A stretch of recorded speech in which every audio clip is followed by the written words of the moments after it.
Attention. Welcome to the Different Spectrums podcast. We dive into the wild world of mental health discussions.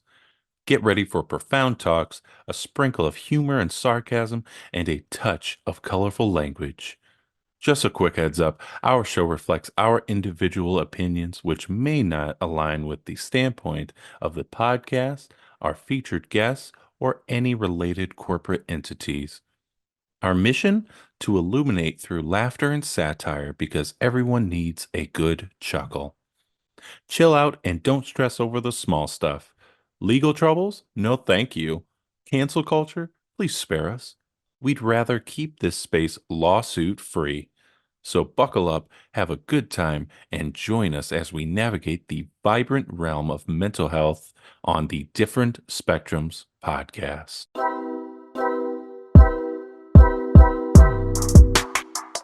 Everybody, we back again. We back for the second time because, I fucked up the microphone again. We back. You know what? Just 2 years into this, still learning. Strong. All right. Just as strong as I'm not even gonna I was gonna make a Viagra Don't joke. even say it. Yeah, I was gonna make a Viagra joke. Mm-hmm. I'm Spencer, and of course, we have our licensed clinical therapist, Nas. Dr. Nas. Nice. Clean, professional. Take a shot of alcohol. All right. Remember, don't take us too seriously. Or do. Yeah, it's up to you. So also, don't forget to run up those likes for us. We'd really appreciate it. Before we get into it, shout out to Cure Hydration, one of our great partners, and they have about 20% off you can get for our code that you use, DSP or DSP20. Go check it out in our link tree in the description down below. Down under. There you go. Get Hugh Jackman over here. Go check them out. They're great. They have a lot of great hydration packs that you can put in your water, make it taste good, and then also you get even more hydrated. I don't know how the science works, but you can do it. So go do it. Plug. All right. Anyways, so today we are checking out the new TV show Ted by Seth MacFarlane.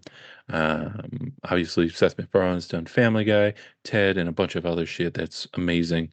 And so with this show, it's actually breaking all these streaming records. Yep. And just going to show how much Seth MacFarlane, how talented he is. So we're going to be doing a few clips from a few different episodes in here.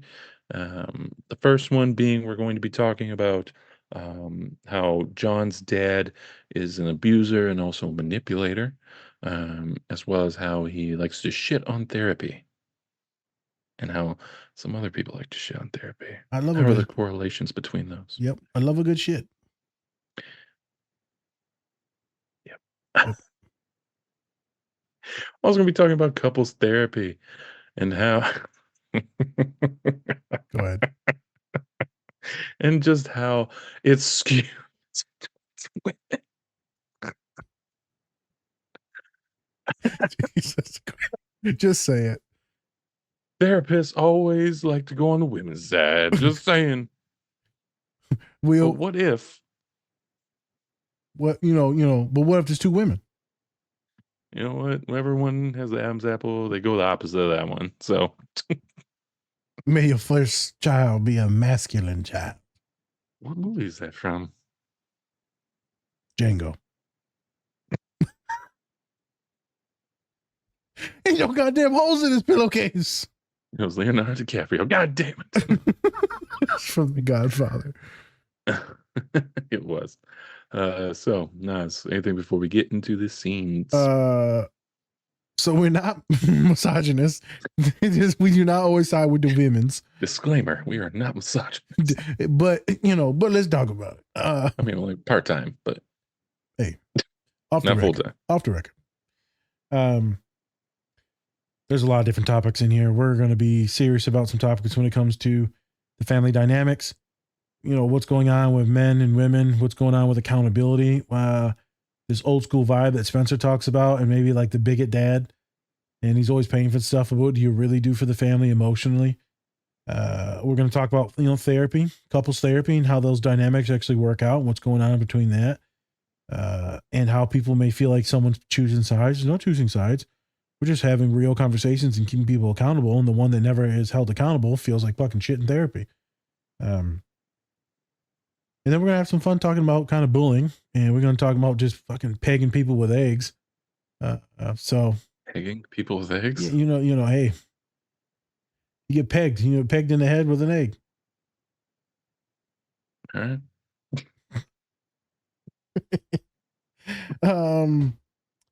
Yeah, and we're gonna talk about being better humans. And then what do we do when we actually realize that? Or do you actually realize that? What does it take to realize that? Let's get into it. We got a lot to cover. Spencer's gonna hate it all because it's gonna be all pro woman podcast. Pro women. Next month, maybe when this comes out in March, women's month. It's always longer than Black History Month. Just name. We focus on the white women in March. Black women did shit? Nah. Nah, they good. Not this month. It's all the other women. That was last month. You got a month.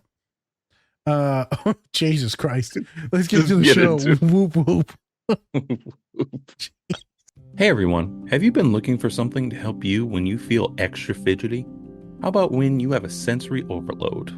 Well, I'm here to introduce you to the Oh No Fidget Roller. It helps me regulate and also feel at ease. The Oh No Roller comes in 5 different materials, including plastic, aluminum, steel, titanium, and silicone. You can use our code DSP10 to get 10% off your order when you visit onoroller.com and get your roll on. Hey, all right. There we go. Box was working just fine.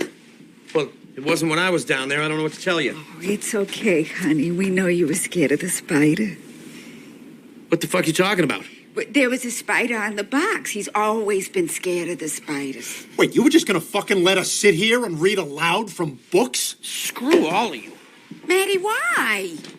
I'm not scared of the goddamn spider, Susan. The breaker wasn't working. I'm going down to Trammell's. And he pulls the fucking ripcord, just like always. What the hell's that supposed to mean? Anytime you're losing an argument, you leave. You just walk out the door. Maddie, honey, you can't leave. You haven't made stew yet today. Jesus Christ, Well, Susan. the doctor says if it's been more than 2 days, you need to call him. I did it yesterday. It was a good one. Like a mother hen crowing over her egg. You all watch this. When he comes back, everyone's gonna apologize to him because he's manipulating the circumstances to make it seem like he's the victim. I'm sorry. I shouldn't have told him about the spiders. I'm No, so see, sorry. this is what I'm talking about. Okay, he's the one acting like a whining baby. He should be apologizing to you. I shouldn't have embarrassed him, okay? I think it's cute that you're scared of the spiders. I'm not scared of spiders. God, this is so fucked. This is just classic, dysfunctional, fucked up white trash marriage. Whoa. What? What do you mean, what? Your wife is trying to engage with you, and you're dismissing her like an asshole, and you do it all the time. Susan, am I an asshole? Oh, of course not, Maddie. You're a veteran. See? You think they'd send an asshole to Vietnam? Weren't you dishonorably discharged? No. I wasn't dishonorably discharged or honorably discharged. How the hell does that work? Just exactly like I just said. So the Army basically said, it's not you, it's us. That's right. We're not sure we're ready to have anybody in the Army right now. More or less. The Army just wants to focus on the Army for a while. See? He gets it. Aunt Suze, he is so fucking disrespectful to you, and you never stick up for yourself. Swear to God, you guys need marriage counseling. Oh, fuck that. What's the matter? Are you scared of therapy too? Oh, it's on, shit. fuckers. I'm not gonna pay some shrink $80 to sit there and show me ink blots that all look like priests with their dicks out. Well, I think that's already progress. Huh? Look, I have a proposal. I've saved up a little money working extra shifts at the coffee shop. As my Christmas gift to you and Susan this year, I will pay for 1 marriage counseling session. All you gotta do is show up. Oh, Maddie, can we? Jesus, Susan. What will we even talk about? Oh, we can talk about how much we love each other. Okay, you know what? Fine. We'll go, just to show you that you're full of shit, and Susan and I have a great marriage. In fact, you know what? Let's go, right now. Well, it's not open at 9 p.m. Oh, and the bullshit begins. Out. That quack had it in for me the second I walked in that door. You know what he said? You know what he said? He said I'm selfish. Oh, shocker. Yeah, I said I need to compromise more. Can you believe that fucking shit? I'm working a 60-hour week just to keep a roof over our heads. He does work a lot. See? Even she gets it. Everything I do it for you. Wait, so you're saying you can't tell me it's not worth trying for? Exactly. Like, I can't help it. There's nothing I want more. See? You know it's true. Oh my God! fucking What shit, are the I can't odds? believe he Oh, said it's it. fucking amazing. What? It's Brian Adams. What a treat. What a treat. Maddie, the whole point of this was for you to get a neutral perspective on your marriage. He was not neutral. He agreed with everything she said, and he took a shit on everything I said. So let me get this straight. So no one's neutral unless they agree with you all the time. Got it. The guy's a Harvard fancy pants. He doesn't understand regular guys. The bartender down at Trammell's always thinks I'm right. In fact, he just said to me last night, "You've made your point. You can go home now." Okay, so let's figure this out. If Dr. Feldstein's not neutral, then who would be? Who would you accept as a neutral arbiter? Someone with no fucking agenda. Like Ted. Ted. Yeah, he's an even guy. Minds his own business. He's neutral. That's an interesting idea. So you'd accept Ted as a neutral arbiter? Absolutely. Fuck it. What do you say, Ted? About what? Sorry, I was doing these Mad Libs. 407 cocks ago. That's better than the real one. Focus. Would you be willing to listen to Susan and Maddie's sides and then make an objective judgment call? What, you mean like a therapist? Not therapy, just listening. Oh, Blair, it's all right if he doesn't wanna. I can just watch Oprah, and maybe they'll have a topic that applies to me. Will you do it? Well, in the words of Abraham Lincoln, a diarrhea divided against itself cannot John's wiener. Oh, come on, man. Don't put that. Okay, I'll erase it. You know, the suit wasn't necessary. Blair, please. Johnny is my best friend. He's got a stake in this. So if I'm doing it right. Now, let's start with the basics. Would you classify your marriage as sexually satisfying? What? How often would you say you have intercourse? It's none of your goddamn business. Look, why don't we just stick Every to... 6 months. Every 6 months. And what about anal? Dude, Jesus seriously. Christ. We do like the room to be clean. Yeah. She said yes. Hilarious. Okay, now I want you to turn to each other and say the meanest thing you can think of. Ted, why don't you ask them something productive? Like how they met, what originally drew them to each other. All right. Maddie, what originally attracted you to Susan? Her innocence. Oh, okay. What? I thought I already wrote that well, it's fine. Susan. His heart. His heart. When Maddie and I first met, he bought us tickets to see Simon and Garfunkel. It was a Friday, and he'd been working since 6 a.m. Poor Maddie was so tired. Well, if there's any cure for being tired, it's Simon and Garfunkel. We'd never seen him up close, so when we got there, Maddie realized that Garfunkel was a man. So we had to leave. Wait, why? Two men shouldn't be singing harmony. Dad, I thought you liked Hall & Oates. That's different. Why? Because they sing in unison, or they take turns, one and then the other one. That's okay. What about Crosby, Stills, and Nash? Well, they're all right for now, but I'm keeping my eye on them. You're a complicated man. I'm still waiting for the heart part. Well, we got in the car, and Maddie drove home, and he got his record player.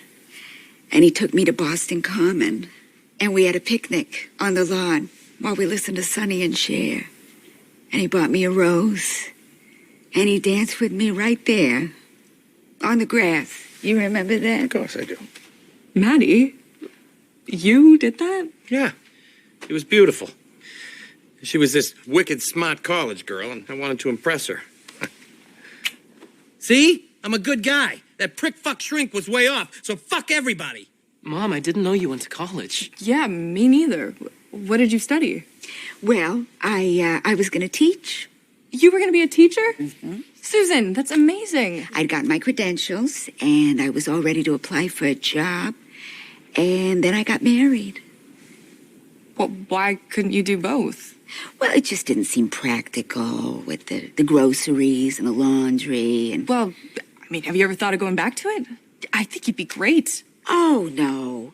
No, that was a long time ago. No, I couldn't. Susan, I really think you could do this. Jesus, she said she's not interested. Should I make some chocolate milk? Oh, yeah, chocolate milk. Chocolate milk. No, Yeah. Susan, for God's sake. Therapy over. We're doing chocolate milk now. Guys, come on. This woman does everything for all of us in this house, and nobody ever does a goddamn thing for her. And now she's sitting here telling us something that's important. That's horseshit. I do a ton of stuff. You? What do you do for Susan? I pay for everything she owns and eats. Okay, how about we all just sit with what Maddie just said while Susan gets on that chocolate milk? I'll get that for you. Well, I think I just proved my point that this marriage is perfect.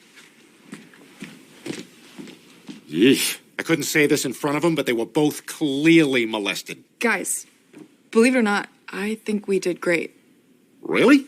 Yeah, we just found out Susan has no identity outside this family. I mean, she's a wife, she's a mother, but that's it. She could be so much more, and it's so obvious that deep down she wants to be. You got all that from her saying she does anal? Man, you should be the pretend therapist. I mean, I hear you, Blair, but what are we supposed to do? I don't know yet, but somehow we gotta help her find her voice. I mean, we're the only ones that can do it. Couldn't agree more, Blair. Delusional narcissist. Excuse me? Note to self, stop saying what you write. Oh, check it out. There's one. Hey, nice costume, fuckface. What the hell? Hey, what the fuck are you supposed to be? I'm the Hulk. Yeah, no, you're not. Yes, I am. The Hulk doesn't have a fucking picture of the Hulk on his chest. Yeah, the Hulk shirt doesn't say the Hulk on it. If you gotta tell us you're the Hulk, it's already a failed narrative. Fuck you.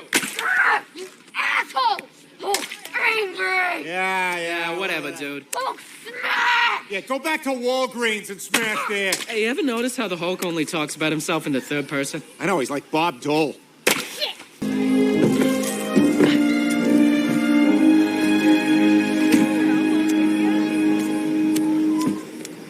Hey, nice robot costume. Those the boxes your dad used to move out?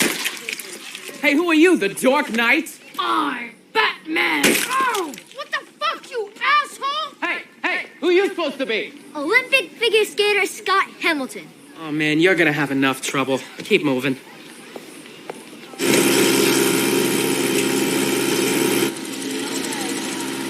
Oh, hey, E.T., take this, you Reese's piece of shit.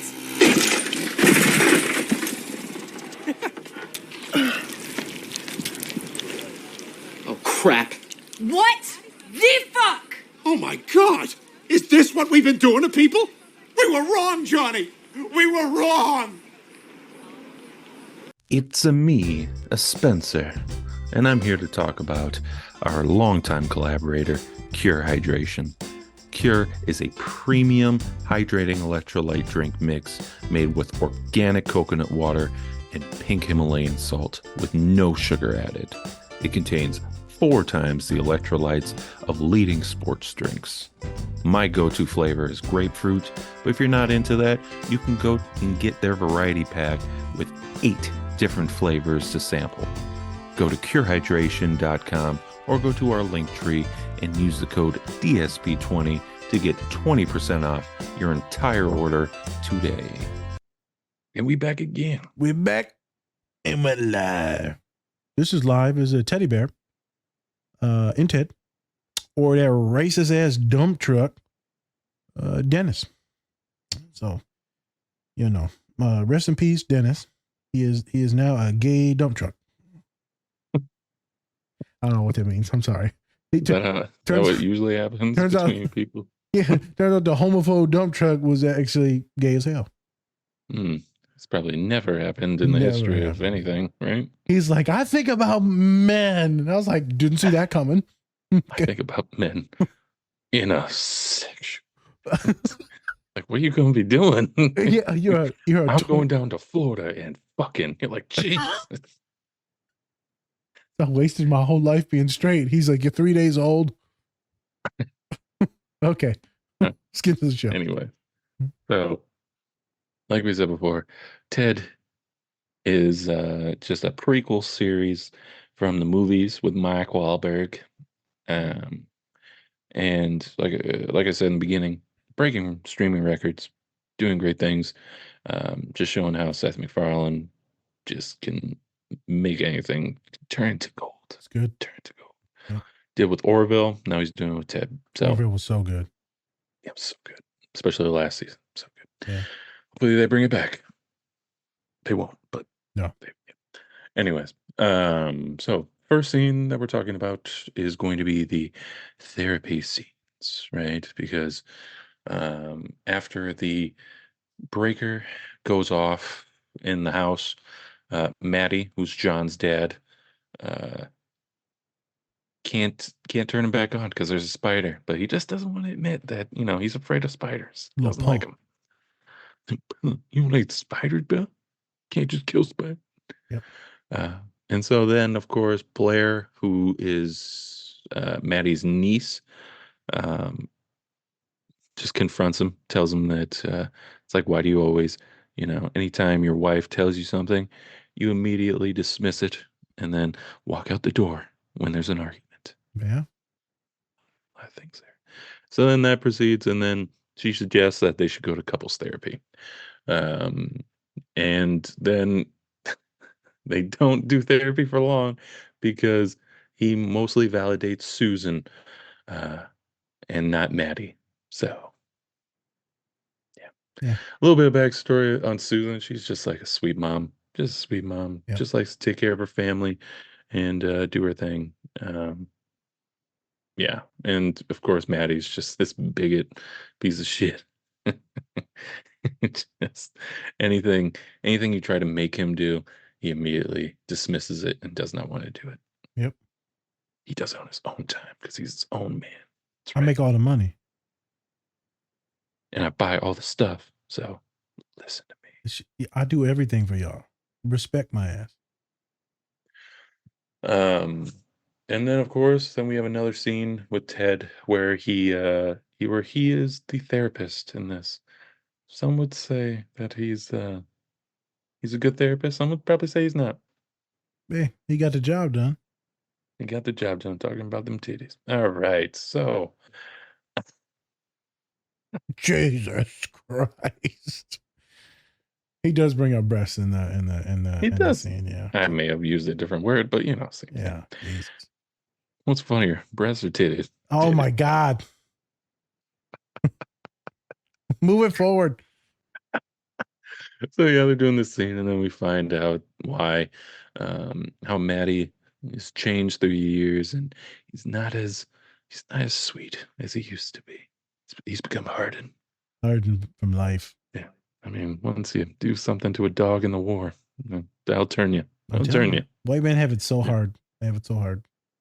I mean, you tried jacking off a dog.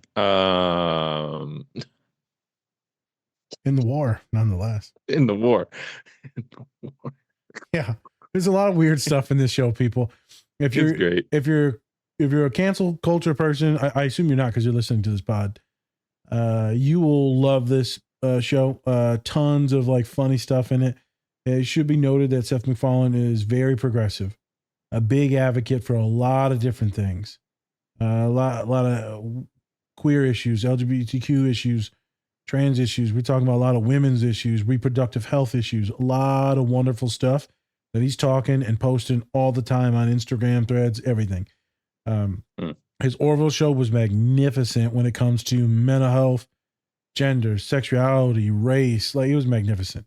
And then you go to this show and it's a little bit more funny, very humorous. Right, the sarcasm is a lot of the racist stuff. Right, it's all satire. So just a heads up when you watch it, magnificent show, teach you a lot. So, Bollywood, is that your thing? Is that your people?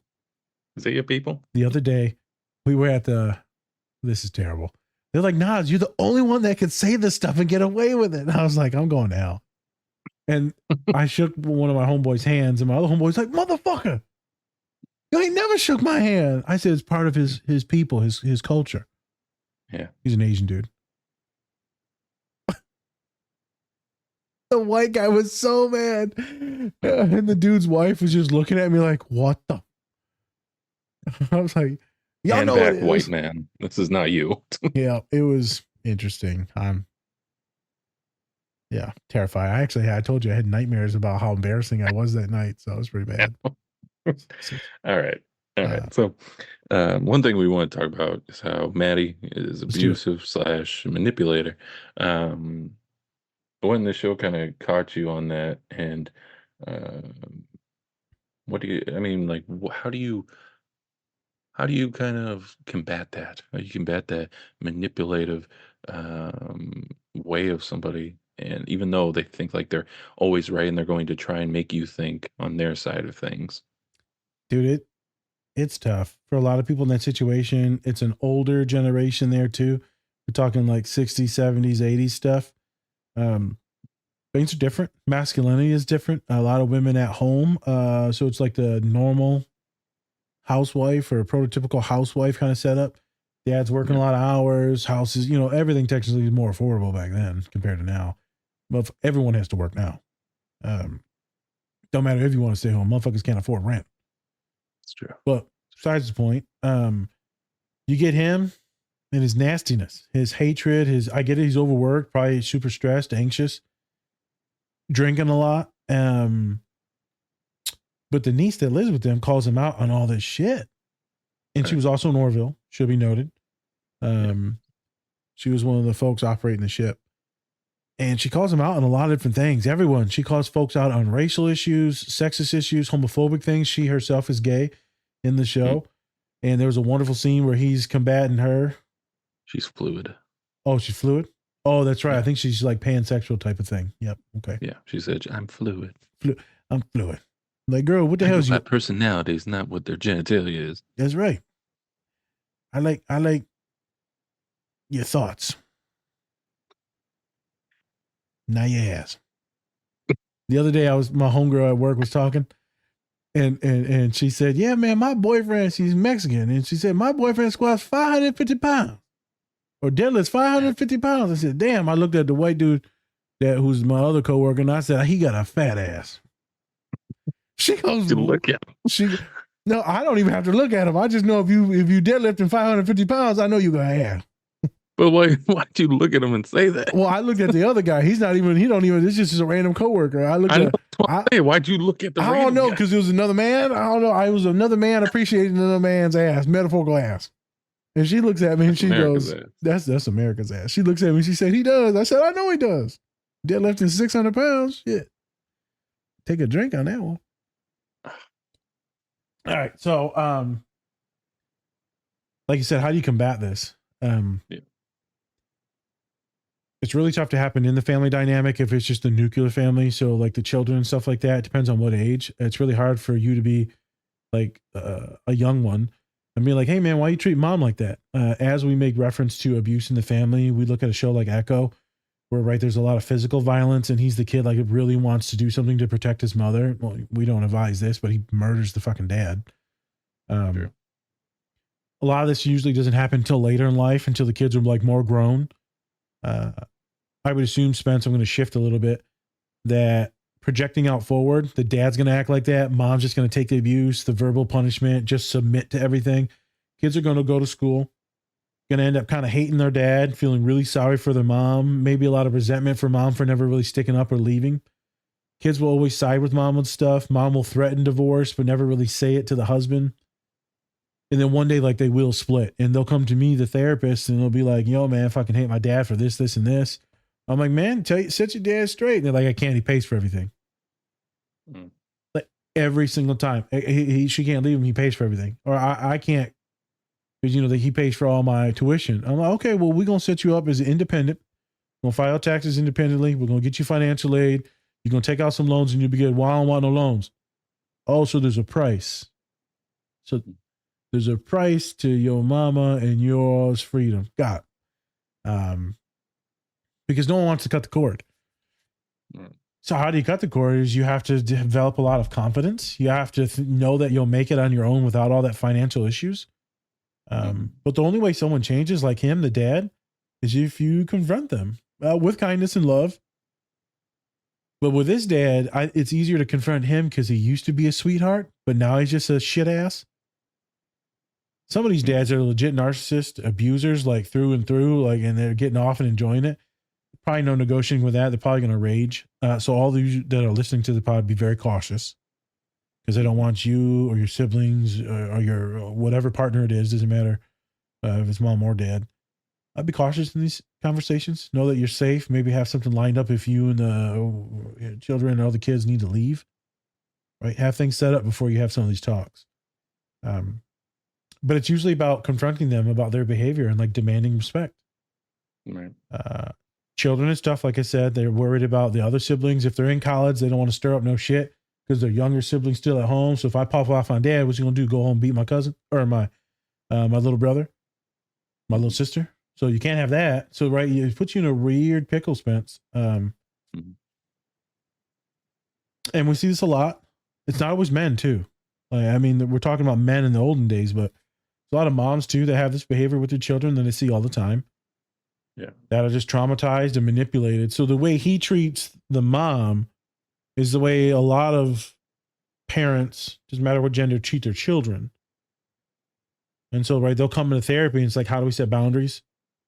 How do we not answer all the phone calls? How do we know that it's not about you and you're actually a really good person and you're not a piece of shit, even though they'll tell you that you're a piece of shit? Here's a good trick, Spence, something that you might have caught. She goes, oh, let me guess, you're just going to leave and throw your fucking temper tantrum. The big thing right there, though, is the next part is where somehow you'll get all of us to apologize to you when you come home. The best manipulators will actually be the best victims.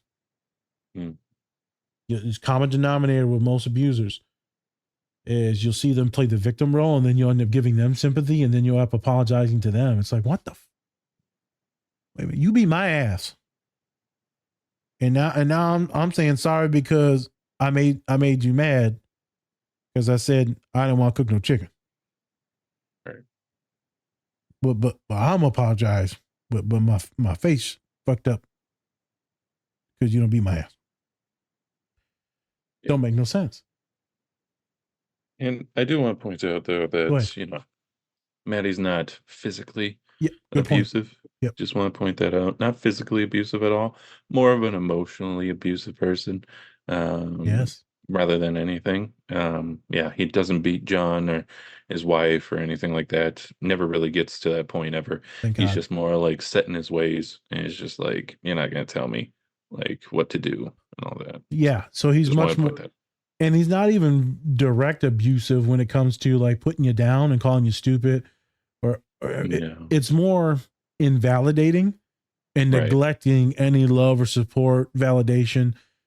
He's not really putting an effort into his relationships. He's pretty at much an all. absentee dad. Yeah, pretty much. But I mean, and I think a lot of people in that era can go by that. I mean, we've even seen that with Bill Burr's show, which is a little bit earlier Yep. in time, but same thing. It's just like you have these dads who like work all day, barely making any money, like barely scratching by. And so then that also leads to them, being absentee, even if like they're not, even though they're in the same house, it feels like they're absent. Yep. And there's a bunch of stuff going on. There's usually alcohol involved in it. And what's Right. interesting is that they talk about it, a little bit sooner. We're going to skip a little bit ahead. She went to college and she wanted to be a teacher. She would have made some money. And she's like, well, it just would have been not like good because what about the groceries and the laundry? I'm like, your fucking kid's like in high school. Right. Go work. Go make some money. Have some fun. Well, and then at the end of that episode, she also realizes that, like her family needs her a lot more there than Right. just kind of, because when you're in that teaching role, whether you're in like, or even like a coaching role and things like that, you're pretty much taking care of those kids. You are. We've seen it. I've seen a documentary about John Calipari, all the big college coaches. Like they They're your don't have babies. time for their own kids They're your for the babies. most part because they're pretty much like watching over these other kids. And so then that kind of trickles down with your relationships with your real kids and stuff like that. And Yep. she kind of saw that she didn't want to do that anymore. It was a dream back then, but now she really wants to make sure that like the house is kind of happy. Which I can't fault anybody who wants to do that either, who wants to stay at home, Also who true. can take care of that, who's actually like a really good, stay at home parent. Like, Yep. is what Magnificent. it is. Yeah. Cooks, keeps the house clean, Mhm. affirms and validates all their kids' stuff, making sure that everything's prepped for them at school, staying on top of them in their home and academics, being like a nurse when they're getting hurt or in trouble or bitten on the ass by a Ostrich. ostrich. No, she's magnificent as a person. Yeah. And I was actually a little shocked that she decided not to stay in the school, but it was really cool on how the niece actually validated her. It's like, I'm really glad that you stood up for yourself. And then you told me like, no, like this is what I want to do. She said, Matt, or not Maddie, whatever the niece's name is. Blair. She said, Blair, my happiness is different than yours. And that's okay. I don't need to be who you think you want me to be. Right. I like who I am. Yeah. And so, right, some folks, some women, some men will shit on stay-at-home parents. Hey, man, that's some people's like dream and job, and like that's wonderful. Some people shit on people that get degrees or don't get degrees, and they just want to work at like Walmart or Rite Aid or be a janitor. And then everyone wants to shit on people's like choices, and you don't. Some people are just happy doing that job. Yeah. Their life is more than the job. That's what they do, not who they are. So a good note to take from Spence. She actually was really happy in who she become. I think the biggest point in that first scene to pick up is a lot of folks, narcissists, or just folks that are emotionally unintelligent. So not even narcissistic, just emotionally unintelligent. A lot of folks have the inability to regulate. A lot of folks on the spectrum as well. A lot of folks with a lot of abuse. I assume that father went through some abuse. Will blow up and then leave. So you'll see people that'll stir the pot sometimes and then leave. Right? It's kind of fucked up, man. Traumatizes the whole family, and then you can leave them with like feeling abandoned and shit instead of like sitting there and talking it out. But if you don't have the ability to regulate, then how the hell are you going to talk about anything like worthwhile? I heard this thing the other day that arguing is pointless because neither one of you are listening, and both of you are just trying to win. Arguing is literally both of you trying to win. Neither one is listening. You're not going to get anywhere. There's no compromise, no understanding, no teaching. It's just two people winning. And I thought about that, and holy shit. And like a day later, me and my pops had like a massive argument. I'm not sure if I said this on the pod already, but it was during the Lions game. And we were arguing about kicking the field goal and all these other different things, right? I mean, he was like, it's fucking the stupidest thing ever. And I'm like, shut the fuck up. You don't know what you're talking about. And there was both of us just trying to win. Mm-hmm. And I was like, we're not getting anywhere. In the coming days, right? He came, he was like, okay, I understood some of my things. I understood some of his things. Arguments are so polluted. But to just leave the room and abandon folks, and you always do that? Interesting. I teach a lot of my clients that have arguments. Most of my clients that are together that come in for like couples related things, but not couples therapy. It's usually a lot of arguments. And it'll be the smallest, stupidest shit. Right. But the arguments are bigger than that one dumb thing. It's something that's missing in the communication or love. I already talked about it. It's him getting them to apologize. If you see that, where the abuser is now becoming the victim, very cautious. You need to start reading and protecting yourself. And then he shits on therapy, right? Because she advised him to go to therapy. So this is where I'll have Spence start chirping in because it's pretty funny. He's like, well, maybe you should go to therapy. He's like, why? So I can have them hold up some ink cards that look like a priest's dick. And I was like, if I would have been the therapist, excuse me, what now? What you seeing here? Why is it a priest dick? On a slightly serious note, though, I will say Boston had this huge problem where priests 100%. were just, yes. So, a lot of FBI investigations, tons of lawsuits, tons of money paid out. There was this movie that came out documentaries with Mark Ruffalo talking about like the actual events and how a lot of people were scared to kind of come out because priests in the church were very big in the community. And so you couldn't do that. And then they were also relocating all of the different priests and stuff like that. So horrible. They didn't actually kick the priests out. They just relocate them. They relocate them to another place and then it would happen again and then just relocate them again. Horrible. And so Uh, Yes. I am so Yeah. happy that you brought that up because Hmm. it's a funny moment and really out of pocket, and they make humor of it, but then also there is some serious undertones to it. So it was like, what is he talking about? Right. What's going on in this young man's past? Yes. Worrisome. That Seth MacFarlane doesn't just put things for nothing. He always puts them for a reason. True. So he's pointing out something that was like, perverted and wrong to him, but maybe a child. I think it's funny because the ink blots we talk about just the week before, a couple weeks before, Yeah. with Blank Man and Dr. Yep. Funnies. Like, Yep. what's this look like? Huh? What? You ever seen these before? No, No, never seen never those before in seen. my life. Nope. Never. I thought all the ink blots looked like vaginas. So, They were very much not. hey. And then I guess one was an actual hand drawn pair of breasts. And I was just like, what are we doing here? So I'm a social worker and a therapist. I've never used an ink blot. I've never seen the Rorschach test. I don't even think it's a real thing, but the other therapists say it is. Yeah. Interesting. I So, will point out though, ahead. real quick, Go ahead. just side note, like one thing I saw in The Sopranos was when they had like a picture of like a horse in a barn, and they would ask the kid like, "What do you see in this picture? Like, what's happening here?"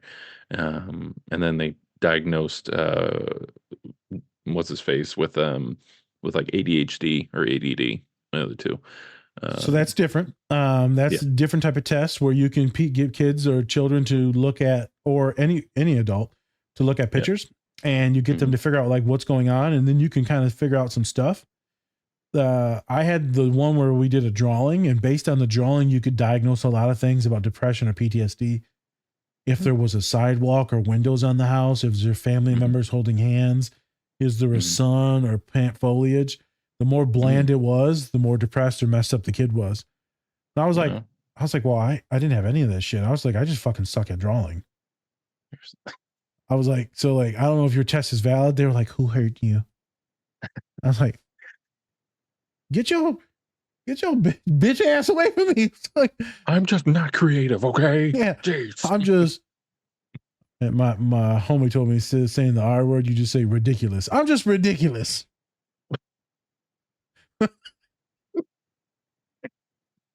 All right. Um, I'm really ridiculous. full ridiculous. But no, that's some wonderful tests that you can do with art and drawing, and it can figure out a lot of stuff, like Spence said, where they see the thing, and then also where they draw the thing. Yeah. So valid stuff, which kind of leads into the second thing, Spence. What was your thoughts on him agreeing to go to therapy? He's like, God damn it, we'll go right now. It's like, it's 8:00, you dumbass, and the bullshit begins. So they can't be open 24 hours a day. All right. I'm not gonna lie, he's gonna hate this. But my dad, at times when he gets angry, reminds me of this guy. Uh-oh. Just goes off. Jeez. He just leaves the room. Shout out to Pops. All right. Yeah. But what was your thoughts of like him coming back from therapy? Because I know he comes back from therapy, and I don't think he was the biggest fan. Would you agree, Spence? I would have to agree there. Nazir. Yes. Yeah,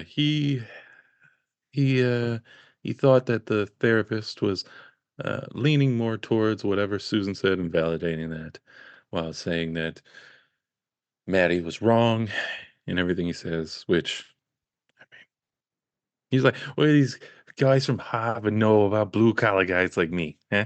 They don't know nothing. Nothing. And so he wanted somebody neutral. And of course, they point to the living teddy bear for being neutral. Hey, Overall, I thought it was hilarious. Just how I knew right away, like that was not going to work. The No. therapy session Fuck with a real no. therapist was not going to work No.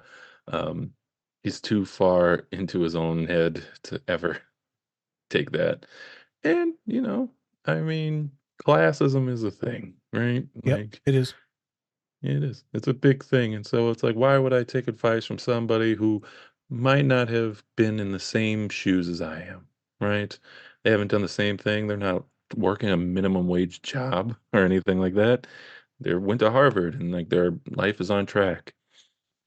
I think that also helps therapists like you a lot because uh, you can actually, say like, "Oh, I've been through these traumas." Like you've like what you've been, you can validate what they're saying, but then you can also tell them like it could have been a lot worse for you too. Like So it's a thing. What we're looking for, the word is called lived experience. So I yes. don't have to trauma dump on them, but I can say, hey, man, there's a few common. So a person the other day is like, man, I don't know, man, I'm gonna get kicked out of school, this and that. I'm about to be in, 6 years it's gonna take me. I said, it took me 7, homie. Mhm. It took me 7. Immediately the kid was like, oh shit. And I said, they call me doctor now. And I got arrested and all this stuff happened and I thought life was over. It was real suicidal too.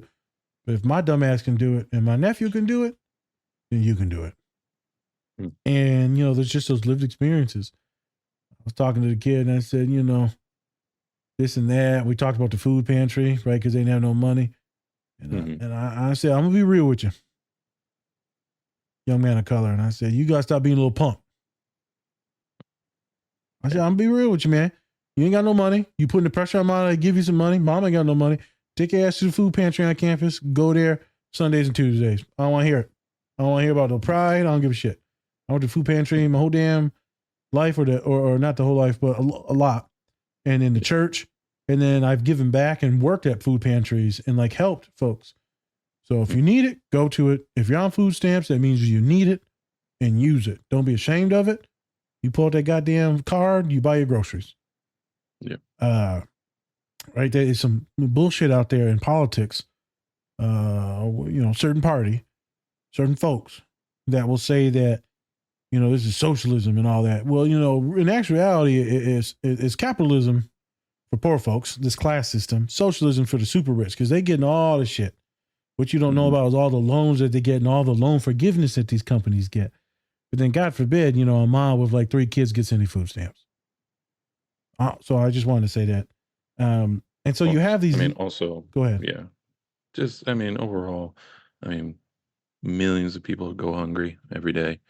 And so we want to try to act like, you can pay for the school lunch. School lunch is expensive. We actually made it most schools have to have free lunches in Minnesota, recently passed. And so that's a great thing because when I was going to school, especially where I went to, it was a preppy school and stuff like that. Lunches were expensive. My mom's single parent. It's hard to pay for those lunches, man, to Yeah. re-up like your account and stuff like that. It gets fucking expensive. And so, I just think that when people try to say like, "Oh, you can't afford food," it's like, no, life is tough right now. Yeah. It's very tough. You know how many children eat all the food at school? They eat most of their meals at school. But Yeah. we've been defunding a lot of these programs and defunding schools. And so, right, they've been having to charge money. And, I love that you brought this up, the class system stuff, because it's always really close to my heart, these things. And to have these lived experiences as a therapist, you can't throw that shit at me. Well, you're some fucking jack off from Harvard and, living in your fucking ivory tower, And I'm like, nah, motherfucker, we were struggling. And moms was stealing for food at times. She could have been better with her money than we maybe not had to steal for food, but that's a different story, different day. And I think it's just wonderful to have those experiences. Like you said, it heals a lot of folks, a lot of men too. I recently went to this minorities in agriculture, this big meetings, all minorities, black and brown folks. It was magnificent. And I was talking about, what it's like to be a person of color in this white institution and the white workforce. And, I'm laying it down, Spence. They gave me 30 minutes. I'm having fun. I'm swearing. I swore a few times. And the student that had me, go there, her eyes got all big and shit. I'm like, she's looking at her advisor back there while I'm swearing. Like, calm down, And I said, hey, took this from Pat McAfee from our show. Everyone swears. So I'm going to swear. That's what we do in the real world. And I said, this will save so many men, me just standing here, so many folks of color just standing here and talking about these things. And I'll be low. I'll be hold. I'll be known. Whatever. I got some emails from some other men of color because of the outreach. Every single outreach I attend, a couple dudes always hit me up. No matter what, I just wait. There you go. No one of them Bobbies. I see you, Bobby. What happened to Bobby? We had a wonderful conversation the other day at our place, and we talked about a lot of international men, Indian boys around the whole nation that have been killing themselves at a high rate. Right. It just happened on campus. It's horrible. And all over the nation. And they were talking about how do we reach these people? And I said, we need to start having men go do these talks. And, it helps if it's a brown dude talking to other brown dudes and a large masculine one, like the Godfather. Because you're talking to these men groups and it defeminizes therapy immediately because they're like, oh shit, this motherfucker's up here preaching and he's a dude and doing therapy and talking to other dudes. Like, this is fucking awesome. I said, there's something to it. And there's something to it not doing PowerPoint presentations and Spence talk. I'm not using that degree all the time. Sometimes I'm just talking like the podcast. We've feminized and we've over intellectualized therapy so much. It's just two humans, Spence, just talking. Just trying to get you to a better spot, man. And people freaking out and shit. I'm like, you got no reason to freak out. We just talking shit in here. But we happen to be reframing cognitive thoughts and behaviors and feelings. Yeah, I'm doing all the magic. Right. Or like my student on Friday said, are you this mean to all your clients? Yes. I said, no, just you. Jeez. Poor girl. You gotta love that. And I think that's why we do pods, because we want to make sure that yes, we also want to validate all women and their thoughts and feelings and things like that. But also we want to make sure that men have an outlet to talk to somebody as well. We're not there yet. Oh, no, we're not even close to anything there yet. Because we don't really have, when you look at the numbers, don't have a lot of men / even masculine looking men, quote unquote, that are in the therapy offices that are doing that. And so very hard to find. Hard to find. Yeah. It's tough. We feminize so many caretaking things. Like in the TED. Let's go back to TED. Yes. So she has her place. She's the caretaker, the lover, the emotional support. He's the hardworking, kind of alcoholic, mean, right? And those roles kind of still are lingering. And emotionality is almost impossible. And then he picks this one object. For him, it was horrible to see that other dude that was like super intelligent. Yeah, piece of shit. So he picks Ted, a soft like teddy bear. He's probably going to side with me, right? He's a man. Right. Obviously he didn't side with him in there because he didn't really side with anyone because he's a fucking teddy bear. He's neutral. He's like Switzerland. Supposedly they're neutral on everything. I don't. They are. Yeah. They're neutral. And it's interesting on who some folks will go to for therapy because they think that they'll validate certain things. And I'm telling you for specific reasons because men will come to my office and they'll be like, man, my girl was a piece of shit, man. And I'm like, oh, okay. And I'll be like, yeah, man, she's terrible, man. She's fuck her, man. By the end of the session, so you a piece of shit, right? Huh? Like, you just told me how you yelling at your girl, how you're not showing any emotionality, right? How you lying, how you cheating. Like, got you, bitch. Yeah, gotcha. Hey, I got you. Actually, most of my men, or it doesn't really matter what gender, it always comes down to communication. And some folks will be the sweetest thing and be like, I don't want to shit on my partner. I don't want to shit on my parents. But, and then they'll lay out this long list. And I said, it's okay to like dislike them and also love them. Like the young boy and the niece. It's okay to hate Maddie as a dad, as a person, but also there's a lot of good stuff and a lot of things that you love about him too. And those two conflicting things can still be true at the same time. And the fact that she doesn't give up and then he does kind of turn after consultation and talk. So I knew he was eventually going to become softer. Right. I think that good version is in everyone and in every man. So today we're talking about men. But also how horrific, like some folks that are more feminine, doesn't matter what gender, may get put into these roles of caretaking. And it can become your entire personality. It'll project through your relationships where you'll just take care of all their needs and love them and support them. And you're always going to feel like kind of empty. Like they'll be happy, so you're a little bit happy, but then they never really it's never really reciprocal, the love and attention. And then you get kind of resentful. And then you start blowing up and being a little shitty. And then you find another partner that's the same thing. They end up love bombing you, but then you end up caretaking. Mm-hmm. Spencer recently had a human. There's a male. And they're talking about, well, I get mad at them, this and that, I'm putting in all this love and all this shit, and they ain't doing it back. I said, it sounds like you're actually love bombing them. And you're waiting in the weeds to see if they love bomb you back, but that's not what that person does because it's also kind of unhealthy.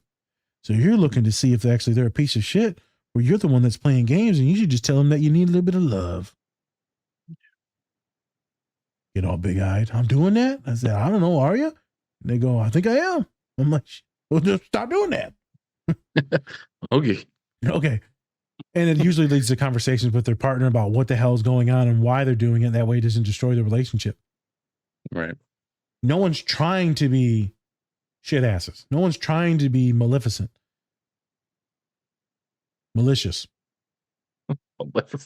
Hey. In that Disney character. There's Angelina. Jolie. The poutiest lips you ever see. Mrs. Smith.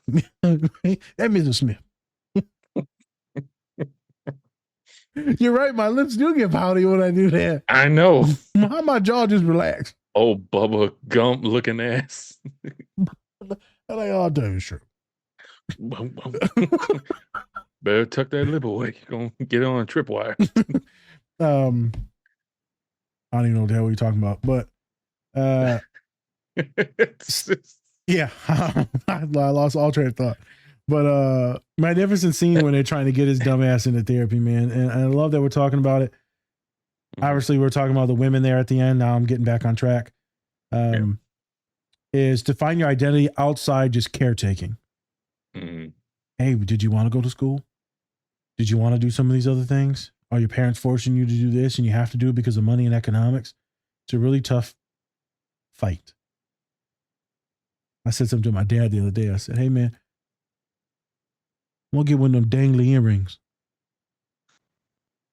He's like, what? I said, one of them earrings like Michael Jordan had, the dangly ones. And he said, you're going to have to wait till I die. I said, it's a couple months, so we'll be back. Oh my God. Jesus. Yeah, I told Dom about that. How you wanted earrings.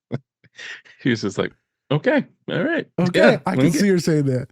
Yeah, okay, well, yeah, I mean, if he wants to do that. Hey, the dude at work, they got the dangly earring, so I asked him when I was a little buzzed up yesterday or Friday. Of course. A little buzzed. I said, hey, pretty motherfucker. Where did you get that? He said, these are clip-ons. I said, them ain't even piercings. These are clip-ons? You old punk ass. That is pretty punk, not gonna lie. Who wears clip-on earrings anymore? I know. He said, you can have them. I want your dirty ass clip-on earring. The fuck? Here you go. Yeah, I don't want your sports bra. Jesus. I'll get one. Fuck my dad. Okay. Yeah. Go to, was it Claire's? Go to Claire's, get a little. Yeah. About to give me one. Actually, they say don't go to Claire's because you can get an infection and shit. So go to like a tattoo shop or a piercing shop. Yeah. About to give me one of them dream catchers. Anyways, last scene. Yeah. Ted becomes a therapist. Yes. Ted is a therapist. What was the funniest part to you on that scene? Because let's just talk a little bit of shit and let's get to the bullying stuff. Think here. Probably be like when he just Trigger warning. I didn't want to tell him this, but they were clearly molested. Jesus. That was so funny because it was just so blunt. So out of pocket. Yeah. But it was great. Like it's super real. A lot of therapists will take notes, and like as a teddy bear, he's taking notes, and he goes like, "So Maddie, what's your favorite thing about your wife?" And he's like, her innocence. And it was like a wonderful, wonderful question. And he's like, you sure? It's like, He pulls out his Fancy. notepad and says, breasts. I thought that. Never mind. So I think obviously the teddy bear is a pervert. But also I think that the man in here doesn't have a lot of emotions, doesn't have a lot of depth, doesn't have a lot of love and empathy. So for him to say that is just outside of the norm, because you see him transform and like, yeah, I'm a nice guy. Yeah. I love your mom. And We have a perfect marriage. yeah, right. Jesus. I think that was pretty cool. I think when he writes down he's the niece, he's like, clearly a narcissist. She goes, what? Stop. Right? Spence, you do it. Stop talking out loud when writing. Most therapists do not write in session. I can't keep track of like letters and words, let alone talk and keep track of letters and words. I mean, that shit ain't happening. Unless you're doing the Pedro Pascal way to remember your lines, the first letter Of every word. of every word, and then I keep, like, we talked about this. We keep on seeing comments where like, this is actually the best way to memorize like text and stuff. You just remember the first letter of the word, and then you just fill it in with your brain. Spencer, I was like- please comment from my Instagram and just say hashtag autism. Go in there and find it, and then just be like autism.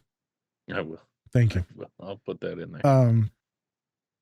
It was hilarious watching him be a therapist, and then his dumb ass being like, "Ooh, let's calm it down, and let's get the chocolate milk." So as the chocolate milk gets pointed out, let's just stop the session. Chocolate milk. Where's the chocolate? So as Dr. Funny's brought out, I mean, a lot of us are very authentic, and I tell my clients now, because Spence pointed out, if I start talking about food 3-4 times in a session, it's time to go.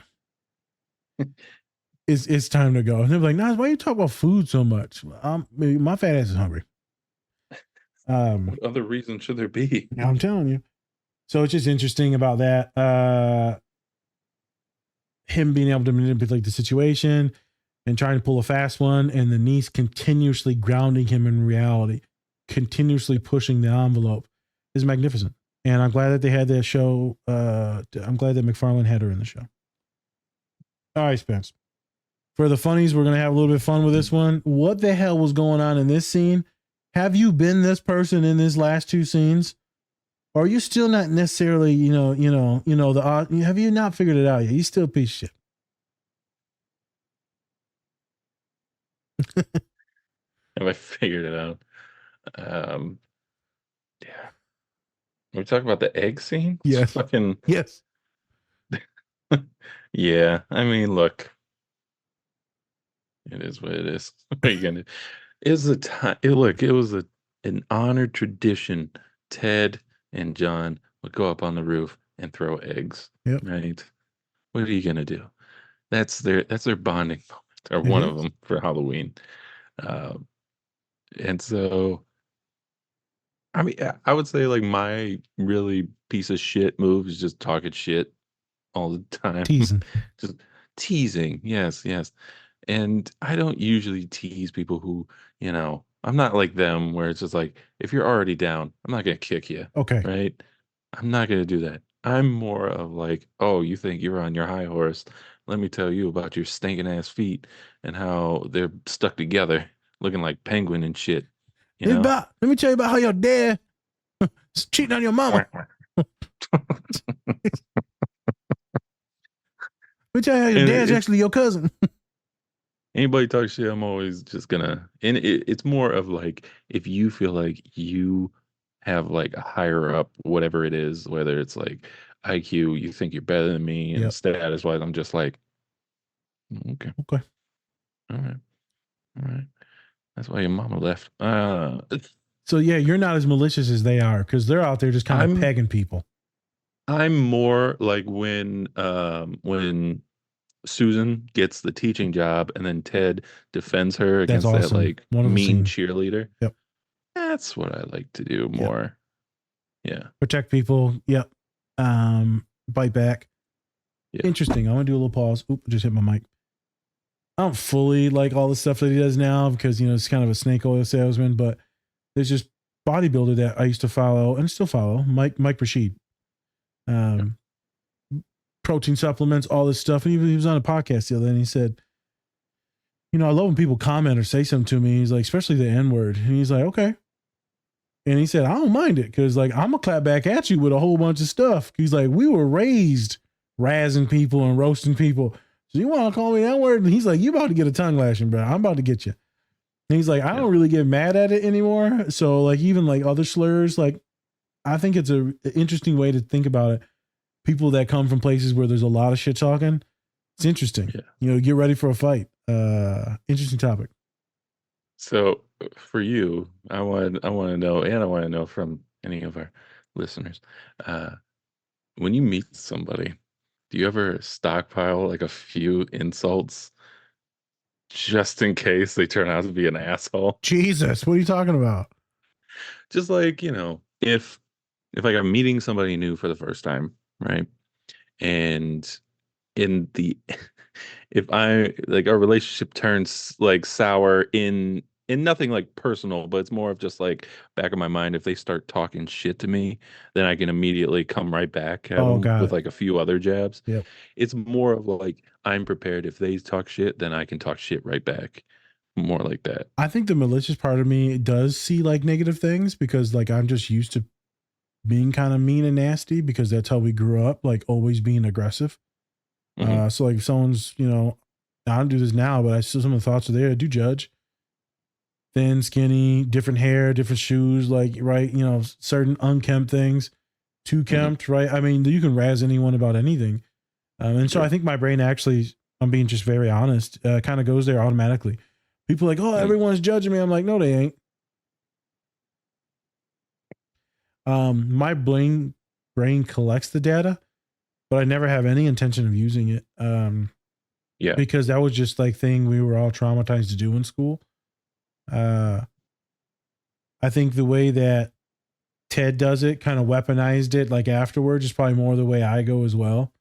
And so I like this scene specifically for me because I would razz people, not like you, Spence. You said, I didn't do it to anyone who didn't have it coming. I would pile on other people when they were already getting beat up by other people verbally. That's just what we did, man. And then I look back on it what the fuck, Nas? There's a couple individuals I'm just Jesus, I hope they're okay. And some folks can laugh at that, but I'm for real, some folks were getting bullied, bro. And my big ass can stand up and talk my shit, but man, they was on my ass all the time too. So I think that was my version of me egging people while they're down and they're nerdy. The one kid was a swimmer or something like that. They took pity on him. I'm not sure why. He was super nerdy. Maybe they thought he was queer identified as well. Well, it's because he was actually dressed up as a figure skater. He was just like, no, you're gonna get hurt. You're already gonna get your talk of shit. I don't need to throw eggs at you. And then it comes to the last scene where he hits his homeboy Ted. And then Ted's like, is this what we're fucking doing to people? We were wrong, John. We were wrong. This is horrible. And I think that's what started to happen later in life. I think that's what started to happen around a lot of, racial things that I started to learn, economic things in my graduate programs, queer issues, trans issues, international issues, and specifically women's issues. I'm a 17, 19, 21-year-old man. What the hell I know about women's issues? And then you're a grad program with all women. And then you're starting to learn very quickly that there's a lot of stuff that's messed up. And you're like, oh, okay. I need to learn about all this as much as I can to be an ally and an advocate because my big ass will end up being heard more than probably all my counterparts in the department. Okay. I could take this challenge on. Actually, that's not what I said. I told my mentor that I didn't want this because I didn't ask for this. To stand up for anyone, specifically black and brown folks. It's too much pressure. And she said, it's too fucking late. This is who you are. This is what you're going to do. Start crying. And then I became a better man. I talked about it on the podcast and then I'll be done. where I was trying to fight someone one day on a basketball court because I felt like shit and I was, just an asshole and an idiot and depressed. And they gave me my backpack. They said, I don't know what's wrong with you, but hope you figure it out. And I was so fucking mad. Went home, cried, just in anger. And then also like, I'm a fucking idiot. That kindness maybe just changed everything. Like, what am I doing, man? What am I doing? It's horrible. I hate to see people ever feel or look at me like they were harmed from me. It's a horrible feeling to know that you made someone scared. Right. Because I used to be scared all the time. So to know that I was the one to make someone scared, that's probably the worst feeling that I can ever feel. It's the worst. It's the worst, Spence. Mm-hmm. And I don't do it at all really anymore, but sometimes it happens. I think I might have saw that kind of face the other day when I was actually getting pretty overwhelmed. I was overwhelming people with my jokes at a shindig with colleagues. I said a few out of pocket things and I saw a couple faces and I was like, yeah, fuck this one up. It'll be okay. Everyone told me like, don't worry about it, but I worry about these things. I mean, it makes sense. Good. I mean, it makes sense to worry about that type of stuff, especially, big brown dude. Big brown dude. I just don't want to hurt anyone either too. So if I'm saying stupid shit to get jokes, I'm like, what am I doing? I can feel myself, Spence. It's an autistic ADHD thing. I can feel it. Don't say it. And then it comes out and I'm like, no. What have I done? I have acquired a certain set of skills. Burying myself with words. Yeah. I'm like, no, autism. You have failed me again, autism. I went full ridiculous. Word of the day, ridiculous. Emphasis on the D. All right. Spence, you can hey, you said breasts earlier, so gotta keep it even. Titties. Oh, Jesus. I'll say it again. Thought you said something else. Titties. Any seasoning you want to put on it, and then let's get out. I think that hurt people hurt people. Oh, 100%. She actually says that in the show. Yep. Niece. So, yeah, just treat people how you want to be treated. And hey, if you get shit on them right back. An eye for an eye always works. I'm just saying, sometimes you need to stick up for yourself. 100%. In that situation, yes. Yes. And I've dealt with this before where you have to, professionally be sticking up for yourself. Sometimes that's tough, especially for somebody like me where if I'm in an argument, I will just be like, I can raise my voice and do all that. But I say I can't do that professionally, or else I look like a psychopath. And so, or I look like I'm the problem, even though I know they were doing some dumb shit in the back. Yeah. And I know they're trying to manipulate me to do shit. It's fine. Whatever. But I think sticking up for yourself is a big part, but you also got to watch out how you do that. Because then it could ruin your future endeavors. So can mess it up. And for a lot of women, for me and you, it looks scary. For a lot of women, they'll look histrionic, crazy, emotional. One of my clients was told the other day, right? Said, you women always lead with your emotions, and this is why no one respects you. I was like, calm down. This is not what happened in the meeting.